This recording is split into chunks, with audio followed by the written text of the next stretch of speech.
السلام علیکم. میں یہ جو ویڈیو بنا رہا ہوں وہ 56 سالہ ادریس خٹک کی زندگی اور صحت سے متعلق انتہائی تشویش کے ساتھ یہ ویڈیو بنا رہا ہوں. ادریس خٹک ایک ہیومن رائٹس ڈیفینڈر، انسانی حقوق کے محافظ ہیں اور وہ ایمنسٹی انٹرنیشنل کے ساتھ مشیر بھی سابق رہ چکے ہیں، کنسلٹنٹ بھی رہ چکے ہیں. اور ان کا انکشاف 7 مہینوں کے بعد 7 مہینے جب ان کو 7 مہینے قبل 13 نومبر 2019 کو جب انہیں لاپتہ ہوئے تھے، ان کا انکشاف اس کے بعد ہوا 16 جون 2020 کو، 7 مہینے کے بعد کہ یہ اتھارٹیز کی تحویل میں ہیں، یہ انکشاف کیا گیا. اور آفیشیل سیکرٹ ایکٹ ہے، او ایس اے ایکٹ، جو ایک کالا قانون ہے جو ہمیں انگریزوں کے دور سے ملا ہے، جب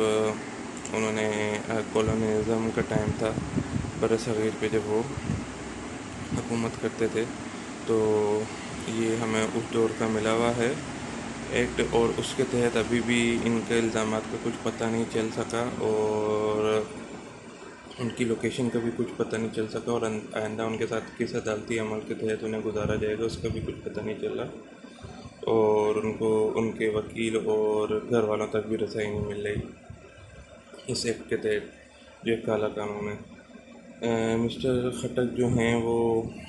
جیسا آپ نے بولا کہ وہ ہیومن رائٹ ڈیفینڈر ہیں، محافظ ہیں انسانی حقوق کے، اور یہ آزاد محقق بھی رہ چکے ہیں. اور انہوں نے بہت سارے دستاویزات جمع کیے ہیں جو خیبر پختونخوا میں اور قبائلی علاقوں میں جو انسانی حقوق کی وائلیشنز ہو رہی تھی اس سے ریلیٹڈ بہت سارے دستاویزات انہوں نے جمع کیے ہیں. اور کہنا یہ چاہتے ہیں کہ کچھ ہی سزائیں اتنی ظالمانہ ہوتی ہیں جو ایک جو انفورسڈ ڈسپیرنس کے برابر، مطلب ایک کیا بولتے ہیں آپ کے لاپتہ ہو جانے کے برابر ہوتی ہیں، جس جو انسان لاپتہ ہو اس کو پتہ بھی نہیں چلے اور یہ بھی پتہ نہیں چلے کہ اسے کس حال میں رکھا گیا ہے.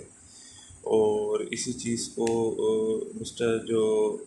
خٹک ہیں، ادریس خٹک ہیں، ان کے جو لواحقین فیملی والے ہیں وہ بڑی شدت سے محسوس کر رہے ہیں. اس کا جو ڈر ہے اور اس کا جو خوف ہے اور اس کی جو اذیت ہے، خاص طور پہ جو ان کی بیٹیاں ہیں شمائدہ اور تالیہ، وہ خوف زدہ ہیں کہ ان کے والد کے ساتھ کہیں کوئی یہ جو حراست میں جو انہیں رکھا گیا ہے، جو اسٹیٹ کی ریاست میں جو ریاست کی حراست میں جو انہیں رکھا گیا ہے، ان کے ساتھ کچھ برا واقعہ نہ ہو جائے. اور یہ ان کے لیے بہت تکلیف دہ ہے کہ وہ اپنے والد صاحب کی جو خیر و خبر کا بارے میں نہیں جان سکتے، اور جو پہلے سے ذیابطیس کے مریض تھے اور ڈیلی بیسس پہ میڈیکیشن لینی پڑتی تھی، یہ بھی کچھ پتہ نہیں چل رہا کہ انہیں اس کنڈیشن میں رکھا گیا ہے کہ جہاں پہ پریکاشنز پراپر لیے جا رہے ہیں کووڈ-19 سے بچنے کے لیے، جو آج کل کی جو وبا پھیلی ہوئی ہے. تو ہم وزیر اعظم کی جو ہیں عمران خان، ان کی گورنمنٹ سے مطالبہ کرتے ہیں، کیونکہ وہ یہ جو لاپتہ افراد ہیں ان کے سلسلے میں ایکٹیو بھی رہے ہیں، اور بہت سارے ایسی انہوں نے مطلب شامل بھی ہوئے ہیں کیا، جہاں پہ لاپتہ افراد کے جو احتجاج وغیرہ چلے کئی مرتبہ اس میں شامل بھی ہوئے ہیں، اور ان کو ان کی جو مدد کرنے کا اور ان کا حق دلانے کا انہوں نے وعدہ بھی کیا. تو ان سے ہم کرتے ہیں کہ بھائی ان کی مدد کی جائے، اور یا تو انہیں فوراً ریلیز کیا جائے، یا پھر ان کی جگہ کا پتہ چلایا جائے اور ان کی فیملی کو اور ان کے وکیل کو ان کی تک رسائی دی جائے، اور ان کے ایک پراپر جیسے جو نارمل عدالت میں کیس چلتا ہے عام لوگوں کا، ویسے ان کا کیس چلایا جائے، اور جو ان کی جو حراست میں لیا گیا اس کے متعلق کیس چلے کہ بھئی ان کو رکھنا چاہیے اور کیا ہے یہ، کہ اس کی قانونی کیا وہ ہے، مطلب یہ قانونی ہے جس طریقے سے رکھا گیا ہے یا غیر قانونی، اس کے متعلق کیس چلایا جائے. تو اگر ہم ڈیٹیل میں بات کریں گے تو اس کیس کے متعلق، تو 16 جون 2020 کی رات کو وزارت دفاع نے آخرکار اس کا اعتراف کیا کہ جو ادریس خٹک ہے وہ ان کے پاس ہے، اور اس بات کا دوبارہ سے انہوں نے اعتراف 17 جون 2020 کی جوائنٹ انویسٹیگیشن ٹیم جو تھی انہوں نے بھی اس چیز کی جو اپنی سماعت میں بھی کیا اس چیز کا اعتراف. لیکن آئندہ عدالتی عمل کیا ہوگا وہ ابھی تک نامعلوم ہے، ان کا ٹھکانے کا کچھ پتہ نہیں چلا، اور وہ کس حالت میں ہیں، اور ان کو ان کے وکیل اور گھر والوں تک رسائی جو ہے وہ بھی نہیں دی گئی. اور ادریس خٹک جو کہ ایمنسٹی انٹرنیشنل انٹرنیشنل انسانی حقوق کی تنظیموں کے ساتھ کام کر چکے ہیں اور ان کی کنسلٹنٹ کے طور پہ بھی رہ چکے ہیں، اور انہوں نے برسوں سے ایک بہت بڑا جو ریسرچ کیے اور بہت سارے ڈاکیومنٹ کیے، دستاویز جمع کیے ہیں جو انسانی حقوق کی پامالی یا مطلب انسانی حقوق کی جو خلاف ورزی ہوتی رہی ہے آپ کے خیبر پختونخوا اور قبائلی علاقوں میں، اس کو جمع کیا ہے۔ اور ان کی جو فورس ڈسپیرنس ہوئی وہ ہوئی جب یہ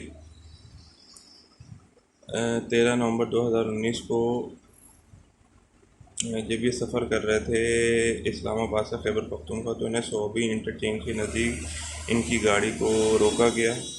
یہ گاڑی جو کرائے کی تھی، جس میں یہ ڈرائیور کے ساتھ اسی مخصوص ڈرائیور کے ساتھ اکثر و بیشتر سفر کیا کرتے تھے، ان کو روکا گیا 13 نومبر 2019 کو صوبی ایکسچینج کے پاس خیبر پختونخوا میں، اور وہاں سے ان کو اس ظالمانہ حراست میں لے کے جایا گیا وہیں سے، اور ان کے ساتھ ان کے ڈرائیور کو بھی لے کے جایا گیا۔ اور ان کی اس کی جو ڈس اپیرنس ہے، اس کے بارے میں 15 نومبر 2019 کو پتہ چلا جب ان کے ڈرائیور کو چھوڑ دیا گیا۔ تو جو مسٹر خٹک ہے، ان کے اہل خانہ، انہوں نے جو پولیس میں رپورٹ کیا تو اس میں یہ لکھا ہے کہ 4 نامعلوم افراد سویلین ڈریس میں، انہوں نے ادریس خٹک کے چہرے پہ کالا کپڑا ڈال کے ان کو لے کے چلے گئے ہیں۔ لاپتہ جو افراد ہوتے ہیں ان پہ تشدد کا اور موت کا خطرہ ہر وقت ہوتا ہے، اور اگر انہیں ریلیز بھی کیا جاتا ہے تو ان کو جو اوپر جو جسمانی اور جو نفسیاتی جو زخم ہوتے ہیں وہ واضح ہوتے ہیں اور وہ کئی عرصے تک رہتے ہیں۔ اور بین الاقوامی قانون کے تحت جو یہ اس طریقے کی جو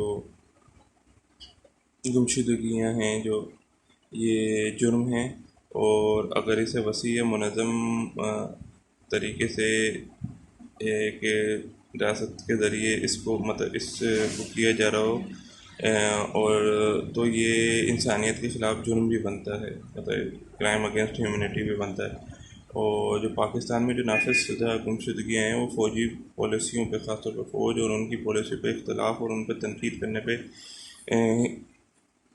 زیادہ تر جو گمشدگیاں ہیں وہ نافذ کی جاتی ہے لوگوں کے اوپر۔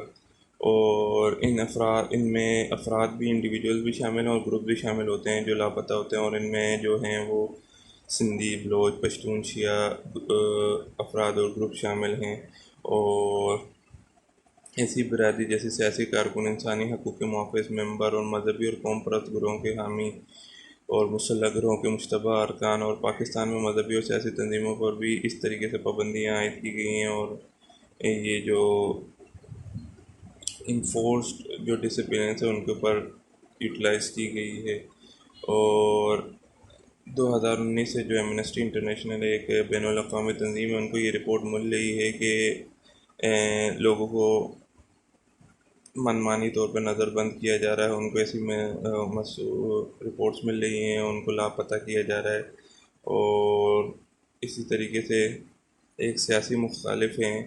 جن کو 2019 سے احمد مصطفیٰ خان جو رحیم یار خان ہیں، ان کو اپنے گھر سے زبردستی غائب کیا گیا،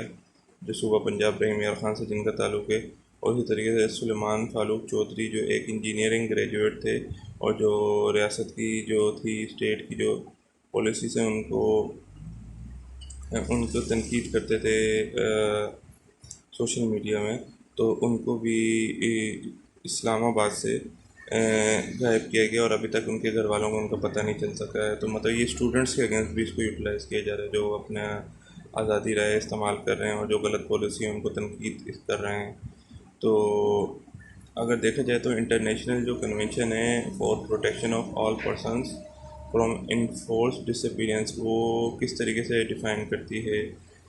انفورس ڈس اپیرنس کو؟ انفورس ڈس اپیرنس کو وہ ڈیفائن کرتے ہیں